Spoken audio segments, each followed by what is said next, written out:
आज मैं जो अगला सब्जेक्ट है जियोग्राफी अर्थात भूगोल के विषय में बात करूंगा। मेरी बात से आप सहमत असहमत दोनों हो सकते हैं। शायद मेरी बात समझ में ना आए, अच्छी न लगे या आपके ज्ञान से मैच ना हो। फ़िलहाल फिर भी कुछ पल के लिए अपने मन को रोक के थोड़ा सा समझिएगा। भूगोल विषय पर इतिहास विषय टिका हुआ है, बिल्कुल जुड़े हैं आपस में। भूगोल का फ़र्क प्रभाव इतिहास पे पड़ता है।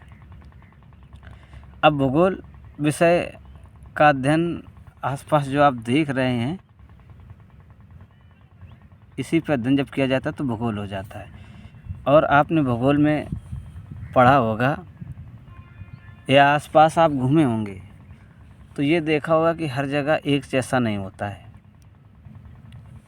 कहीं बड़े बड़े पर्वत हैं, कहीं समतल भूमि है, कहीं नदियाँ बह रही हैं। ऐसे ही मौसम होता है, कहीं ठंड अधिक होती है, कहीं गर्मी अधिक होती है, कहीं ना तो गर्मी होती है ना तो ठंड होती है, कहीं हरियाली दिखती है तो कहीं रेगिस्तान होता है। तो आप समझने वाली बात है कि जब जो भौगोलिक स्थिति है वो अलग अलग है तो हमारे रहन सहन का तरीका भी अलग अलग होगा। समुद्र के किनारे रहने वाले व्यक्ति का जो जीने का तरीका होगा वो अलग होगा। जो मैदान में रहते हैं उनका अलग होगा।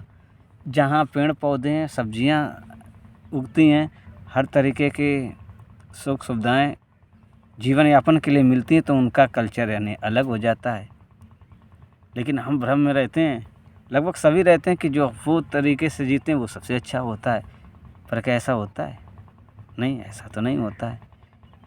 अगर सब में देखा जाए, कहीं पर भी जो अलग अलग जगहों पर रह रहे हैं, मूलभूत जो आवश्यकता होती है वो लगभग सेम ही होती है।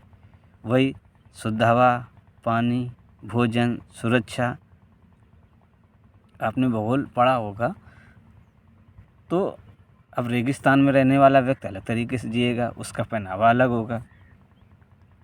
जहाँ गर्मी होती है उसका पहनावा अलग होगा, जहाँ अधिक सर्दी होती है उसका पहनावा अलग होगा।